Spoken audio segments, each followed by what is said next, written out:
मित्रांनो, मी आहे संदीप आगाव. तर आज आपण शेडमध्ये फवारणी करणार आहे. त्याचं कारण म्हणजे जर शेडमध्ये कीटाणू असतील किंवा जीवजंतू असतात त्याने पक्षाला तकलीफ होती, यासाठी आपण आज फवारणी करणार आहे. त्यासाठी औषध आहे रॉकेट म्हणून. तर आपण याची 40 ml ते 50 ml घेणार आहे ह्या फवाऱ्यामध्ये आणि नंतर फवारणी करणार आहे. तर याचा फायदा म्हणजे जास्तीत जास्त कीटाणू मेल्यानंतर पक्ष्यांना तकलीफ होत नाही, यासाठी फवारणी करणं गरजेचं असतं आणि ती केली पण पाहिजे. तर तुम्हाला दाखवतो.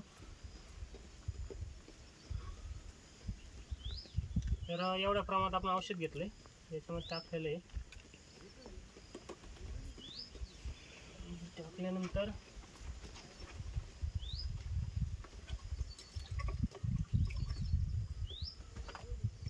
तर अशा पद्धतीने आपण आज फवारणी करणार आहे. तर जवळजवळ 200 फूट शेड आहे. 200 फुटामध्ये जवळजवळ 4 फवारे मारणार आहे आणि एकदम क्लीन करणार आहे संपूर्ण. तर व्हिडिओ आवडल्यास लाईक करा, कमेंट करा, शेअर करा. धन्यवाद.